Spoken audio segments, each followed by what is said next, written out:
Hi everyone, I'm Shelley with 50 Up Health and Beauty. Welcome to another episode of my expert series. Now, if you've been following me, you know that I spent my career in pharmaceuticals and biotech, with the last 17 years specializing in psychiatry. And one of the common themes that came up for older patients in the physician offices that I called on was substance abuse. Now today, we're going to be diving deep into the pressing issues surrounding addiction, focusing on the challenges that are faced by many psychiatrists, particularly regarding benzodiazepines and alcohol dependence. Now, I'm thrilled to introduce our distinguished guest, Dr. Rodney Collins. He's a specialist in addiction psychiatry. Dr. Collins is the medical director and addictionologist at Hauser Detox and Recovery and the founder of New Vision Medical Group in Beverly Hills, California. He practiced general emergency medicine for 8 years before completing his residency in psychiatry at UCLA. For the past 15 years, Dr. Collins has been dedicated to practicing psychiatry. So without further ado, please welcome Dr. Rodney Collins. Hi, Dr. Collins. How are you? Good. I'm doing great. How are you? I'm good. Okay. I want to thank you so much for being on the program today.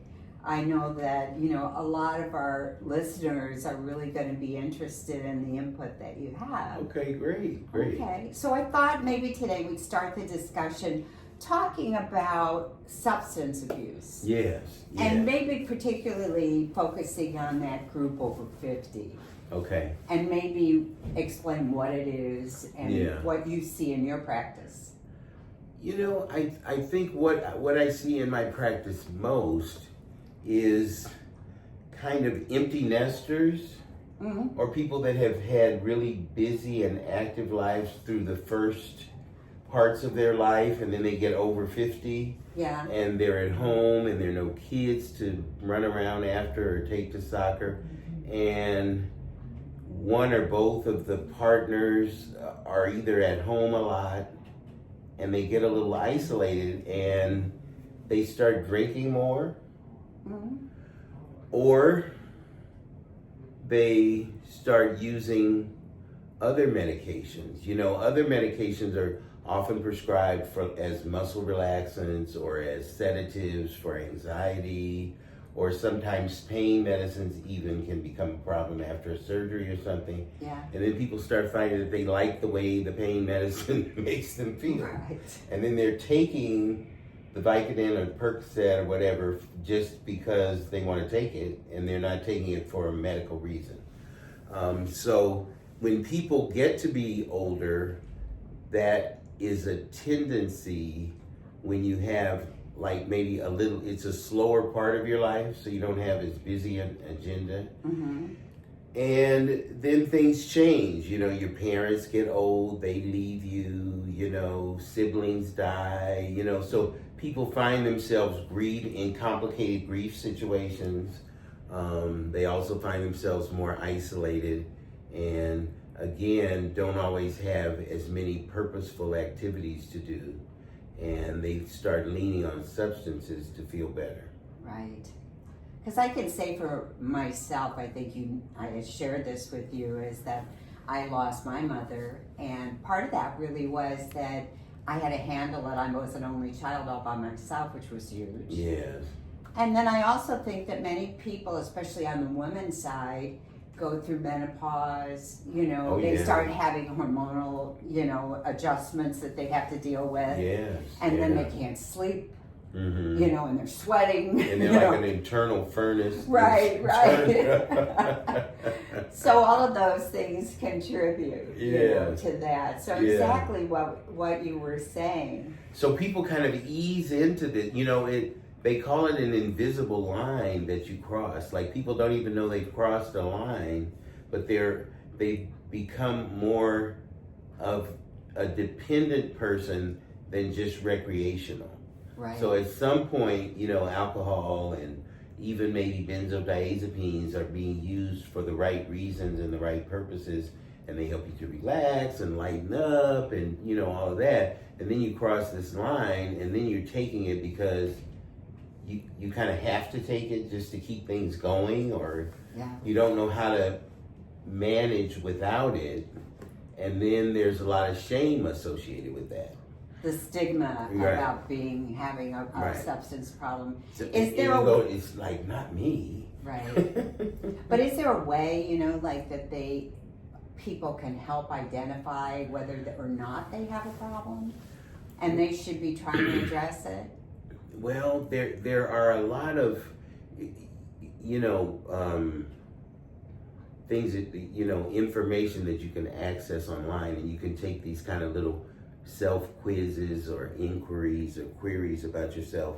You know, like, do you start drinking before 12 noon? Mm. You know, how many days a week do you take a break from drinking? Are you drinking more than 5 days a week? You know, do you ever have symptoms if you're not drinking? So sometimes people get, you know, when they're really far past that invisible line, they get to be a little shaky or whatever, or they have symptoms of withdrawal when they're not using either the benzodiazepine or the alcohol. Oh. So, and the same goes for the pain medicines. You know, when do you start taking them? Are you taking them for the right reason? Do you really have pain? Or, you know, I had a lady tell me about her emotional pain, that she had a surgery and she was using the pain medicine, and she found that she was breaking up with her boyfriend, and it helped that pain too. So That's after her pain healed, her shoulder healed, but then she kept taking the medicine because she felt better. Right. And then she was addicted, you know, and it's, you never expect that you would be there. These are people that usually wouldn't think that this is how my life was going to be when I'm 62 or, you know, 57 or 75, but it happens to people. Right. Yeah. Kind of sneaks up on you, huh? Yeah. Yeah, I get that. Well, what would you, I mean, with that particular lady that you were just talking about, how'd you turn her around? Let's see. I think there has to be a certain amount of awareness that maybe there is a problem, and then you can seek out competent therapists or psychiatrist or addiction medicine specialist to help you with that. Right. Sometimes if you suspect that there are other people in your life that are like that, you have to do interventions. So you get people together to kind of go to the person and say, you know what, Carol, we're a little worried about you. You know, I think we've seen you change, you're isolated, we don't see you as much. And when we do see you, it seems like you drink more. You know, people don't always like to hear those things, but sometimes you have to be really direct and in a loving way, not admonishing them, but just trying to say that we're concerned and we have some concerns. So sometimes you, as a friend group or as a family member or something, can do some kind of mild intervention for people because they don't always realize that they are where they are. Right. When the people do have some awareness that it's a problem and they come in, then we can start with some outpatient treatment plans or programs. Or if it's really severe, sometimes people have to go somewhere and be detoxed for like a week or 10 days. And then they usually go into another sober setting for another 30 days or so, because going right back to the place where the addiction started is not always the best place to be. Right. For about 30 or 60 days. Right. We find that if you're taken away from that environment, you have better chance of launching into something different because you're starting to form different kind of patterns and habits and develop friendships that aren't revolving around drinking, and you're out of your house. So there are a lot of reasons that they develop, and I think isolation might be one of the main ones. During COVID, alcoholism and drug addiction skyrocketed. Wow. And it's still skyrocketing, even though people have gone back to maybe more of a normal lifestyle again. Right. Because a lot of people are working from home. They don't leave.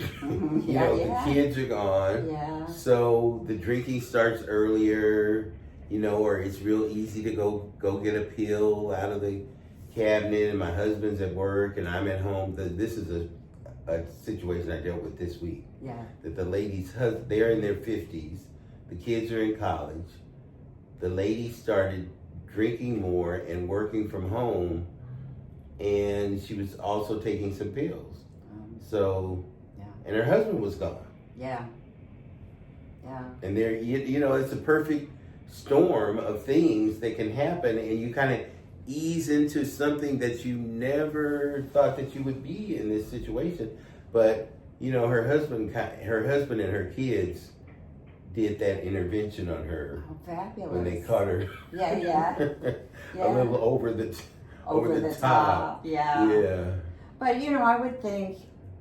I mean, why I really think this is a good idea for you to talk about this for the people that are watching is because I think a lot of times when you get older, you don't really realize the impact too it can have internally on you. Yes. You know, whether it's liver disease or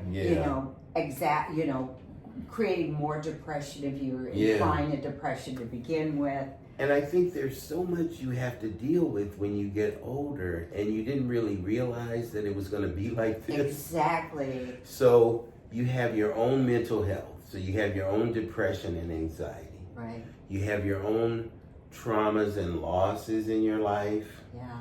And then you have, you know, things around you that maybe just don't work like they used to. So you start to tend to kind of go more into yourself. And that's kind of a bad place to be, you know, because even as older people, we can develop new friendships. We can go out to have dinner and find people to go to have coffee and lunch and things with. But we're not always doing that with the same amount of enthusiasm as we did when we were in our 20s and 30s. Right. And people are like, oh, I just stay home, you know. But how many older people have you heard, you know, like I've heard this from a lot of people now as I'm getting into that, you know, older age group, is saying, I find that my life has gotten smaller. Yes. My life gets, as I get older, my life gets smaller. So how do we keep our life large or big or big enough so that we feel purposeful and we feel not depressed and content, so that we don't rely on substances or a pill or a bottle to help us feel better? Right. I mean, well, you know, I'm a big supporter of physical activity. Yes. I mean, I've been in athletics since I was a young girl, so I find that sometimes what I love about exercise is when I go into a class, for whatever, if it's an hour, I have to leave all my garbage outside. Yes. And just concentrate that 1 hour on whatever I'm doing. Exactly. And it's freeing. Yeah. And I also think that internally, you know, it elevates my mood. Right, it does. Right? All of that. We do, you know, we all know the benefits of exercise and things like yoga and Pilates, but also just human interaction. So getting out of your house and being with a group of like 10 or 15 people to do some activity, right, it helps us because our connections as human beings help us to feel better. So I guarantee you that anybody that gets out of their house and goes to a group and does some kind of activity for an hour with 10 other people is going to feel better than they felt when they were sitting in their house. So unless they have some kind of extreme anxiety disorder. True. That's a whole other subject. Yeah. But is that something that you would recommend? I mean, I'd like people to walk away with something positive, is to say, okay, if you find yourself in this, should they find a therapist? Should they, you know? I think therapy is a good place to start. And now you can do therapy from home. Right. There's so many people that are using like video conferencing and all of these different things that we determined from COVID. I even do a yoga class on Zoom. So I have a 6:30 in the morning yoga class, You know, everybody's retired in that group but me. And we get up but it's a little bit of socialization. It's not like being in person, but you kind of speak to each other. We've all got our little box and, you know, and so if you're not I'm not a self-starter for some things like yoga. I'm not going to just go home and do yoga unless I have other people that are there doing it with me. Okay. So that's why I keep doing the Zoom yoga class, which developed out of COVID, because it's great. Awesome. And then I socialize a little bit, and I'm moving my body, and I'm stretching, and I'm doing all of that. So things to do are to join small groups, seek out health professionals or therapy. Even go to your primary care doctor and say, you know, I'm stuck. I'm like in the house. I don't feel happy. What do you think I should do? You know, they might want to prescribe a medication. You may say, well, I want to talk to somebody. Do you know a therapist? You know, maybe everybody doesn't want to always start with medication because sometimes the medications can become a problem. And if you think you're drinking or there are pills involved in your life that are becoming perhaps more than what you thought it should be, then you definitely need to talk to a primary care doctor or a health professional about that particular thing. Okay. You know, and get some strategies. It doesn't always start with going to treatment. It may start with some kind of outpatient plan to just reduce your medication by a half a tablet a month for the next 6 months. Right. You know what I mean? Right. And you go really slow and you take your time and try to get off of it. If those kind of interventions don't work, then you may need to step it up a little bit. Okay. Yeah. Well, I so appreciate you being with me today. It's so great. And I think this will be so helpful to a lot of people out there because, you know, as you were saying, I think there's a stigma about this. Yeah. And for somebody older, maybe in an older population, for them to come up and say, be really honest, I have a problem. Yeah. It's probably really hard. Right. And, you know, there are some genetic predispositions and family, you know, histories that can maybe lend itself to your being a little more prone to be chemically dependent or alcohol dependent. But the thing that you have to do, I think, is to like be open to being aware that there might be a problem. Yeah. And if you're open to that, then you're ready to listen to somebody else and see what they have to say. And sometimes the doctors may say, I don't think you really have that much of a problem. Maybe you just need to go get out of your house more, do this more, do that more. But the drinking itself doesn't seem like the problem. But it's something that you can't diagnose yourself. Isolation